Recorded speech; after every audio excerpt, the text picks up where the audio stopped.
definition كإريج الدين أتكاهي ستوام محي ولا كيف إريج أورت الدين ونقل دين تنقل بعض تقانا واي وما إريج ما إجراها اللي ما سوى إجراها اللي سامعناها يوحى كوس جري واحد مس إريج محوي هذا مفهوم كجودة الدين فهم كجودة الدين تكاهي ستو إريج أورت الدين ونقل واي صوت الله يسوق له دين تقول نقل أفكار كشيء سومال بدنا استعمال أوراها نوع عسكرة دين ونقل جارة وتأخلاقيات كيسة والنظام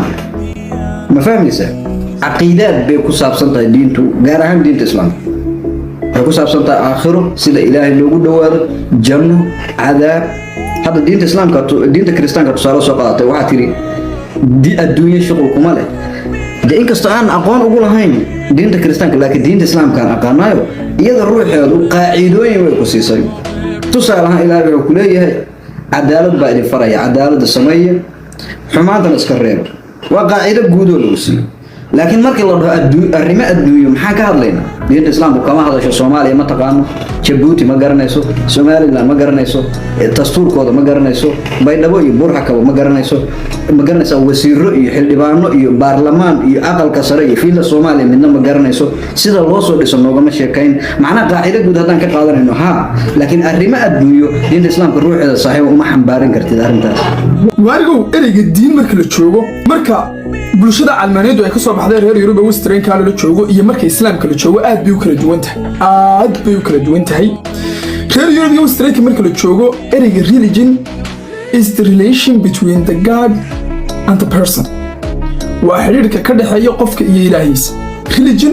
Christianka marka la joogo waa inta waa xiriirka qofka Ilaahiisa ka dhaxeeya marka marba oo reer mawduucan haduu yahay mawduuc adiga Ilaahay ka dhaxeeya aniga maxaa badahay soo gelinay maxaan anigu ku qasbaya maxaan ku oranayaa xukun iyo nidaam ka dhigo ma jirta sabab aan ku raahda already waa mawduuc adig iminka nin iyo xaaskiisa isqabo miino dhex geli karna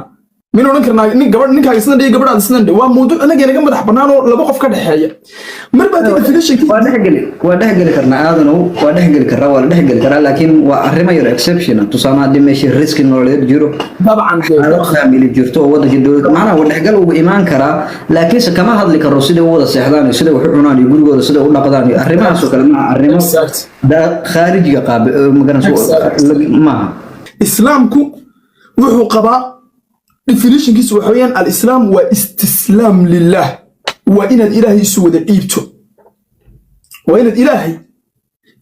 dhiibto قل إن صلاتي ونسكي ومحياي ومماتي لله رب العالمين لا شريك له بذلك أمرت وأنا أول المسلمين wax alla riyo waxaan salaadadan sameeynayo iyo gowracayga